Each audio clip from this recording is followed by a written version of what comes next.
Welcome to the Three Martini Lunch. Grab a stool next to Greg Columbus of Radio America and Jim Garrity of National Review. Three Martinis coming up.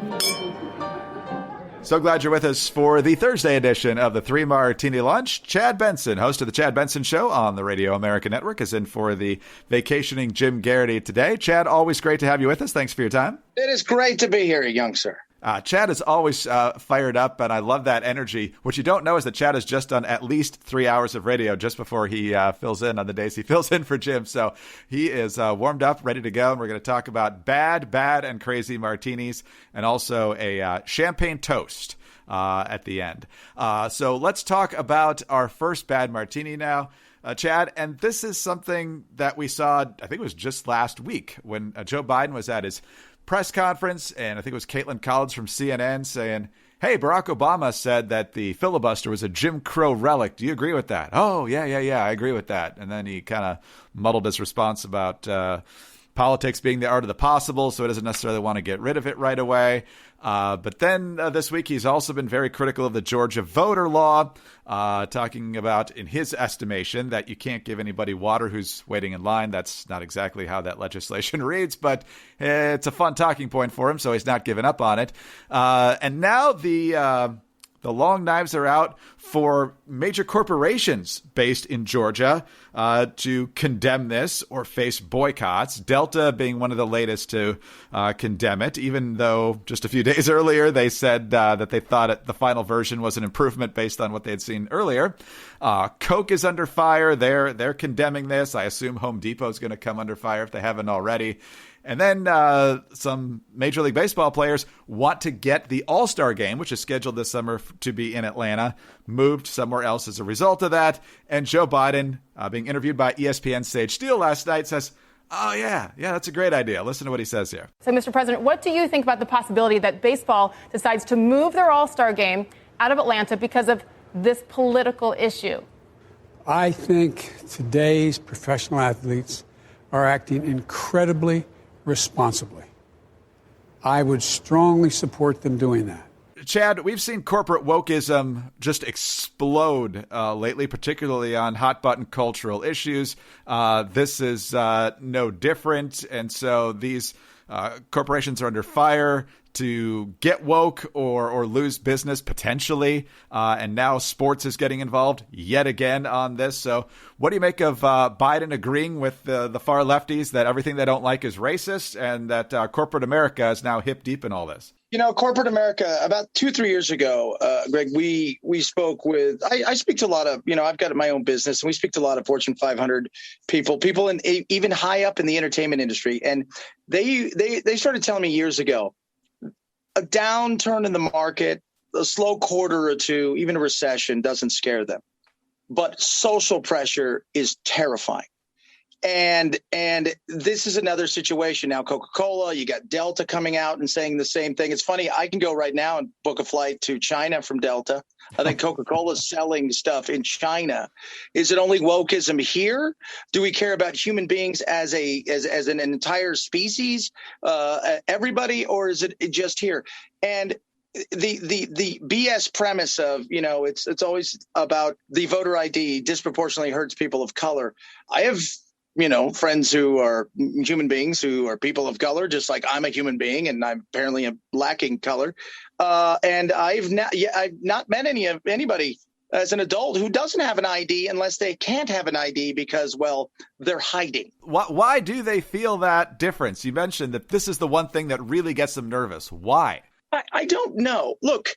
The way I've always looked at like this too, and I looked into the bill. I've researched a lot of it. A lot of it's baloney. And if I was the Republicans, I'd be like, look, let's expand voting polls in places, but let's make ID something that's very, and that's a lot of what this is. And for whatever reason, it scares them. And I don't know why that scares them. Do they think that people aren't going to show up if they have to show ID and that the Republicans will win? I mean, it's a very bizarre thing. And then when you look at the CEOs of why they're terrified, because they're being forced to make not business decisions based on profits and losses, but business decisions based on people's feelings. And you and I both know that feelings aren't facts. So they're being forced to leave money on the table in a lot of places to do what they are being forced to do. In many cases, they don't even believe in. Some of them are apolitical. Some of them are conservative or Republican or even liberals, but they just don't believe in that cause, but they're being forced to do it. It doesn't matter if it's race or transgender. It scares them more than anything else. And because they're there to run a business, they're there to turn a profit. They're not there to be the socially woke voice of a generation. The way you stop it is by saying, yeah, you know what? We're going to give a hard pass on this. We're not going to cancel that person. We're not going to fire that person.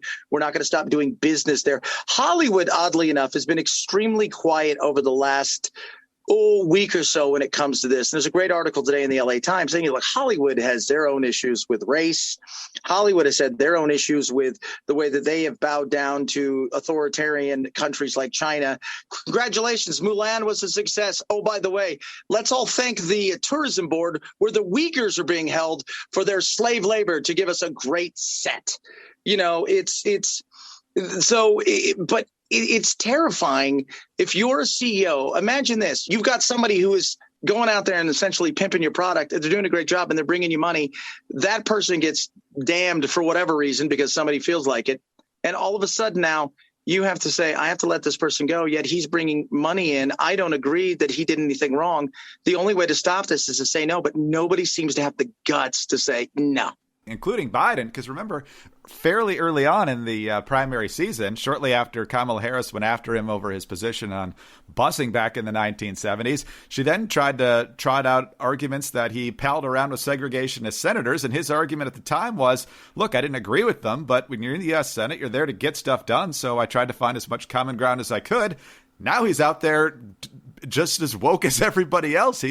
That's racist. Yeah, boycott that. I mean, this guy has changed a lot over the span of a couple of years. So is it just a matter of he won now and he's got to keep his far left base happy, or is he just not up for the fight anymore? I think he's trying to choose his battles. And he said something yesterday about the authoritarianism that I talked about on my show today. You can just check that out. It's pretty awesome. I thought it was a brilliant thing. But, you know, it was probably passed over. And he was taking on China, talking about this is where we have to be. But he said, you know, authoritarianism, everybody laughs at it. They think, you know, democracy doesn't work because we can't get anything done. But people look at authoritarianism and they're getting some stuff done. But the way he made it sound, it was almost like he was hinting towards I'm about ready to kill the filibuster so we can get some stuff done, which is kind of scary. But he's got to pick his battles, man. He's got to pick his battles when he's dealing with a lot of because he's just as much in the line of fire from the far left and progressives than as he's from the Republicans. So you've got to walk a fine line if you're him, where you balance like, yeah, you know what, we need to do infrastructure, but I don't know if we need to do $20 trillion worth of infrastructure. It's a tough thing for him. It really is. And as we all know, you're being attacked by people who don't even know what you're talking about 99% of the time, because it's just the internet mob coming for you. So that makes everybody else go, ah. So if I'm him, yeah, you're walking between a rock and a hard, and he's going to say some stuff, but I've started to notice he says some stuff and then he doesn't really do it. And that includes some of the wokeness out there. Oh yeah, we should totally look at that, and then he moves on. This is a big ado about nothing, but you look over at NBC today and they're talking about restriction bills and voting. They say at least 55 restrictive bills in 24 states are advancing through state legislatures. And it says most of the bills target mail voting, which was expanded last year because of the pandemic. A quarter of the restrictions seek tighter ID requirements, and others aim to make voter registration harder, but they don't explain how, or to expand voter roll purges, which basically means if you're dead, you're not on the rolls anymore. I know that really seems unfair to the dead, especially in Chicago and places like that where they have a very high turnout rate. But Chad, these don't seem like Jim Crow type things. It's just a matter now of whether the regular population believes the extreme rhetoric here, or whether they're actually looking at the contents of these bills and seeing that the Democrats are just hyperventilating. You know, it's some of them I look at and I think, okay, you know what? Some of those bills where they're shrinking polling places in certain areas that are underserved and places where there are people of color. And I think to myself, you know what, you need to do better than that, Republicans. This is why you guys end up being tool bags half the time, because you allow the corporate side of the Republican business to overrun. But so much of it is exactly that. You know, it's like, oh, you can't give water to people. Make it sound like everybody's standing outside in 300-degree heat. No, you can't. You can't wear like a Trump shirt, be 5 feet outside, start handing everybody Whoppers, right? Like you couldn't do that anyways. But they make it seem like that's all this is about. And it's never about the truth. You know this, man. It's never about the truth. It's about what you could sell to the base that you're trying to reach, the audience you're trying to reach. What can I sell to you that will get you emotional to take action? And it's never about the actual truth. It's never about any of those stuff. It's about emotions. We live in a world of emotions, not data and facts. And emotions win the day more often than not. So true. So true. Everybody's just got to chill out. Maybe grab a MyPillow to do it too. But you know what? MyPillow makes more than just fantastic pillows. They've given their same attention to a lot of other products, including their towels. And right now, 3 Martini Lunch listeners can get 2 of the 6-piece towel sets for one low price and free shipping. Yeah, I got these towels. I've worked with MyPillow for years, and I love them. They're not lotiony, super absorbent. I have all the different colors. They're big, which is great. I like a big towel, and it's just, these things are amazing. And if you don't have them, you got to get them. And I love the fact, made in the USA. It's not often we can say that. 10-year warranty. You get that 60-day money-back guarantee, and the 7 colors are awesome. I have all 7, and I got the hand towels, the wash towels, and the giant towels. They are amazing. I've been using them too. And when they say highly absorbent, you're dry so fast. They really do feel good, and they do a great job. So definitely worth checking out. Go to MyPillow.com to learn more. And right now, again, 3 Martini Lunch listeners, all 6-piece towel sets, buy 2 for one low price and get free shipping. Just use the promo code Martini at checkout or when you call 800-874-0104. That's MyPillow.com, code Martini, or call 800-874-0104 for 2 6-piece towel sets for one low price and free shipping. All right, Chad, we're going to dig a little deeper on one of the martinis that we did yesterday on the podcast, and that is looking at Joe Biden's infrastructure bill and all the garbage that's in there that really doesn't have a lot to do with infrastructure. And when you have a $2 to $3 trillion bill, there's going to be a lot of stuff that's not necessary in there. So, but this is what's known as the PRO Act, Protecting the Right to Organize Act, which he says gives people a chance to join a union if they want to. But, Chad, you've seen this out in the West. California had a piece of legislation known as AB 5, which essentially requires that if you do freelance work, the company or person you do freelance work for needs to provide benefits. It's supposedly designed to make sure that freelance workers don't get taken advantage of. But what it ends up doing, of course, is making freelance work not attractive to the people who would normally hire you. They don't want to have to pay all those benefits when they just want to work with you on a limited basis and so forth. So I know you've worked in the gig economy. A lot of people have. And so this is restricting their access to opportunity. But of course, this is a big pro-labor union initiative. And so Biden's all for it. But what's the real impact of what he calls the right to organize here? You know, what's interesting is so many people I know that work in the gig economy, having been in the entertainment industry for a long time, lots of voiceovers, still do a lot of those things. That's the gig economy.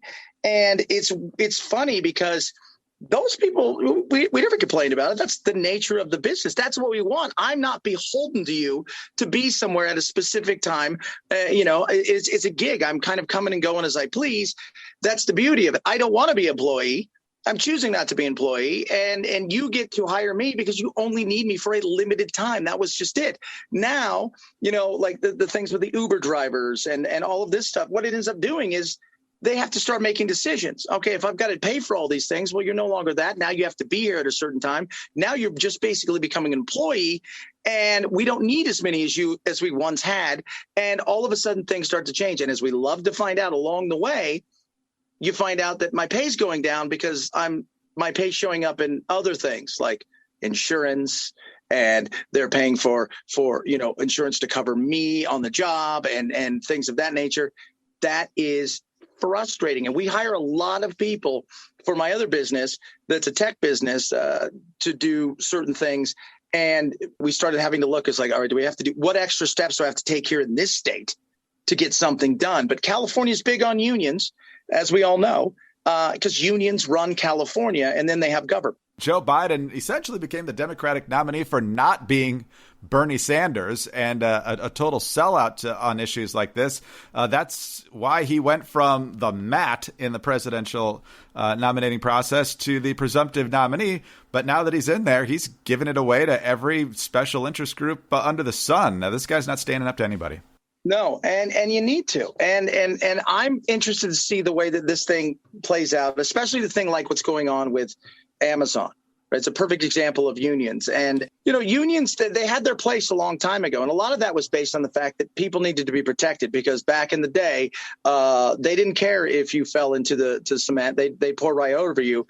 And there was no protections. There are protections now. Legally, there are protections everywhere now. It's much different. This is more about the control.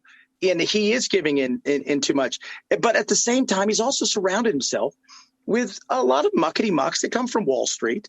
So I think a lot of it is lip service. It'll be interesting to see for all the stuff that he talks about, and a lot of times it's in passing, can you really get any of this stuff through? Can you really do any of the things that you say you're going to do? Are you really going to reward? It's much when you're at a federal level, and you know this, Greg, it's much different than when you're at a state level. At a state level, you're beholden. I mean, we saw that with Arnold Schwarzenegger. He went against the unions and they crushed his soul. And so for the next 4 years, he basically had to do anything they said.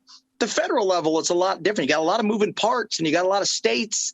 So it'll be interesting to see how this thing plays itself out. I think like politicians like to do, they'll acquiesce and send it on down the road to the states and let them decide on how some of this stuff goes.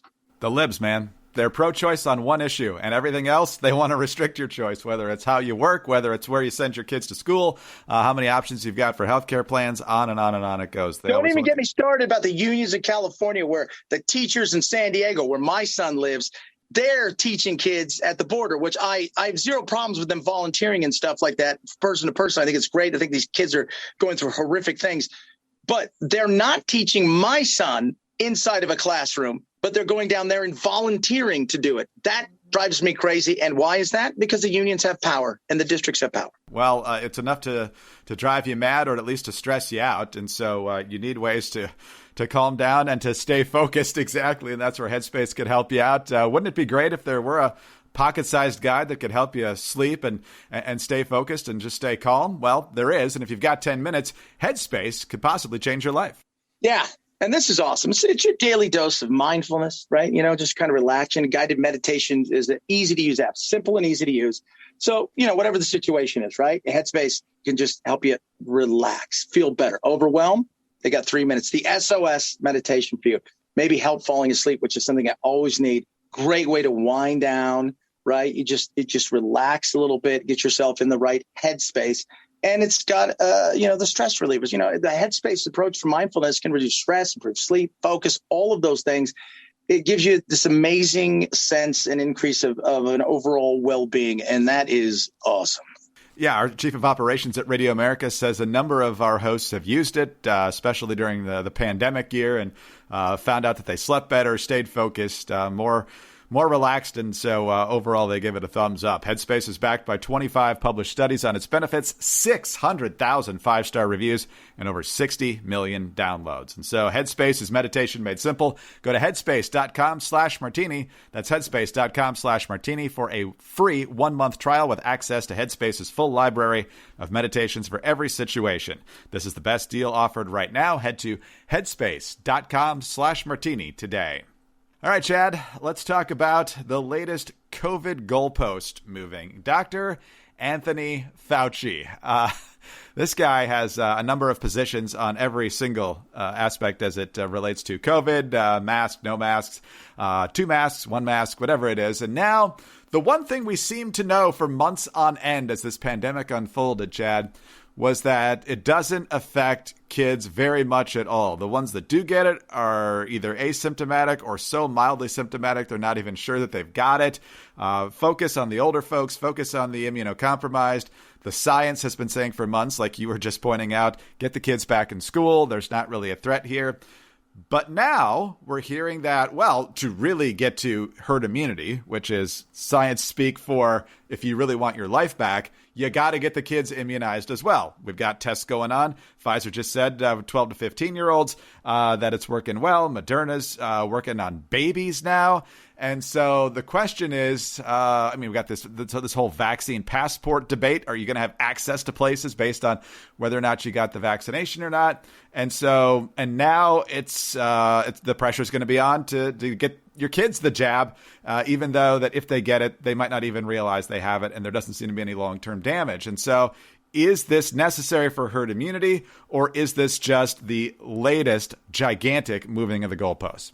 Well, this is another one. And, it's funny when they say, like only 10% of Americans or 40%, whatever the number they always throw out about each day have been vaccinated or have one shot, two shots. It's 1 in 5 Americans.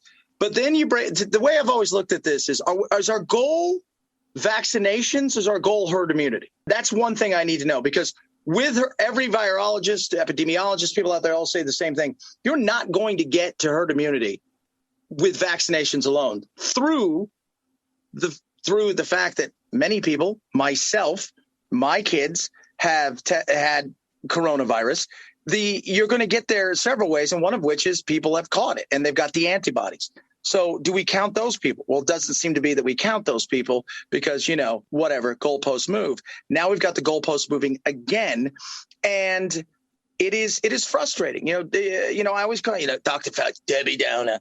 All right, here's the deal. You go, you get the shot. Now, once you have the shot, you need to go in your room. You need to put on 4 masks, and you need to crawl underneath your bed and hide. We'll knock on the door in 6 to 8 years, and if everything's okay, we'll let you take a mask off. Like, it's always a downer with him, and the goalposts do seem to move way too much. My son's 10. He had it. He had it for a day, Greg. It was like he woke up at 6, like, I don't feel good. He had a little bit of a fever. And then by 7 o'clock that night, he was like, I'm going to go outside. I'm like, okay, that's kind of what he had. My wife, she was really sick for a while. I was tired for a few days, and, I just thought I'm beat. I worked 900 hours a day. That's all it was. So it does affect people differently. I wouldn't give my kid this vaccine. And the reason is pretty simplistic. We dip kids in Purell now all day long, give them antibiotics for anything. At some point in time, let the body do its thing. And as long as you're vaccinated as an adult, you should be okay. Let's just let the kids be kids. Why am I surprised that they got injected into this now? No pun intended. But the fact that we can't move on without making the kids the next battleground here. They've already suffered enough with everything they've dealt with in school and isolation from their friends and everything else. So to now make them the next battleground is just maddening. Unbelievable. It is, it's crazy. And it's funny because, the other thing is like kids should not play together without masks.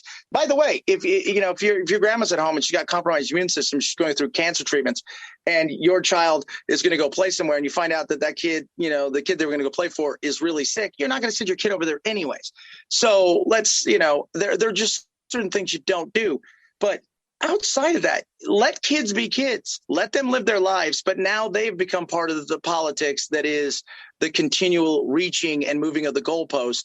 And it's. I think we're all kind of over it. And I tell you, the thing that Fauci's doing too that I don't think people realize is, after a while, when you're always so negative, instead of people being mad and pushing back, they stop paying attention. Yeah, I saw one tweet the other day where somebody said Fauci doesn't know when to get off the stage, so much so that the cleaning crew has turned off the lights and left the building. So it's just, he's out there by himself now. Not sure if anybody else is still listening. But as we said at the top, Chad, champagne toast today on the podcast. And for those who are regular listeners, that means somebody significant to the conservative world or perhaps otherwise has passed away. We want to spend a moment reflecting. And a couple of days ago, we learned of the passing of G. Gordon Liddy, certainly a controversial figure, a colorful figure, and someone I was privileged to be a colleague of at the Radio America Network for 7 years. He joined us in early 2005 and retired in the summer of 2012. For the last couple of years, he had me on his show at least once, sometimes twice a week to talk about the latest political headlines. A great gentleman, obviously somebody who is a major figure in history, turned the longest prison sentence from the Watergate era into a very successful media career, was a radio talk show host, I think, for about 20 years. As you and I were saying before we got on to the recording today, a guy who had no remorse whatsoever over leading the Watergate break-in. He thought it was absolutely necessary for not only the Nixon campaign, but also for the good of the country. Obviously, folks will agree or disagree with that, but he was someone who was fascinating to talk to. And so condolences to his family. I'm really glad I got to know him. And I know, Chad, being in the talk show world, that his legacy continues to loom large. It does. And, my producer, one of my producers, Phil, who works there with you guys out in Radio America, I'm out here in Phoenix. I said, Phil, I wanted to work with him. He goes, at first I worked with him, for a year. And he says, he wasn't the nicest guy, but he said, I worked with him later on for 2 years and he was the sweetest, nicest man. He goes, but Chad, the one thing that was so refreshing is he was unapologetic about what he did. In a world where everybody apologizes for everything, he didn't. He didn't give any blanks at all. This is who I am. This is what I did. And it's funny because, see somebody like Roger Stone and he's got the Nixon tattoo. And I'm like, dude, this was the guy. Like, this guy did time for Nixon. He didn't get a tattoo. He did time for Nixon. And he thought what he did was right. And he was willing to do it again if you'd have asked him 2 weeks ago. That's the kind of guy he was. Right or wrong, that's what he believed. And he was strong in his conviction. And he never shied away from it. And like you said, when he was on Fear Factor, when he was in his 70s or whatever, and Joe Rogan told him all those horrible things he did, he goes, yeah, and? Are you guilty? Of course. And he did well. There was a segment on that Fear Factor thing where two celebrities had to sit together in these cubes, and then really unpleasant things were going to happen. They put insects in there to crawl on them, or really annoying sounds, high-pitched sounds would come in. And he was matched up with Vanessa from The Cosby Show, Tempest Bledsoe. And the rule was that if one celebrity wanted to tap out, the team had to leave. They were disqualified from advancing in this Celebrity Fear Factor. And so Liddy looks at her with all seriousness and says, look, no matter what happens, I'm not tapping out. So unless you can say the same, don't get in there at all in the first place, so I can go in there by myself and keep doing this thing. And so she didn't. And so they're putting cockroaches or whatever they were on people, and celebrities are freaking out. He's just calmly flicking them off his skin and everything. And it's just, it was just fascinating to talk to him, fascinating to watch how he would deal with things that came up professionally and personally. And whatever you think of him, truly one of a kind. I consider him a friend, and I will miss him, certainly. Chad, great to have you with us today, and I'm glad to say you'll be back with us tomorrow. So rest up till then, and I'll talk to you soon. Talk to you soon, man. Have a great day. You too. Chad Benson, host of The Chad Benson Show. Check it out on the Radio America Network, and there's also a podcast form of the show, so check that out as well. I'm Greg Corombos, also of Radio America. Please subscribe to the 3 Martini Lunch podcast. So grateful for your 5-star ratings and your kind reviews. Remember to get us on those home devices. All you have to say is play 3 Martini Lunch podcast. And please join us again on Friday for the next 3 Martini Lunch. Hi, it's Dana Lash, host of The Dana Show. Every day, I'm here to keep you up to speed on the most important stories and info that you need to know in your very busy life. And if you're always on the go and you want to stay connected, just download our daily podcast and take it with you. It's a great way to get up to speed on what you need to know and what legacy media may not be telling you. Visit danaradio.com and click on the podcast link or subscribe at iTunes, Spotify, or wherever you get your favorite podcasts.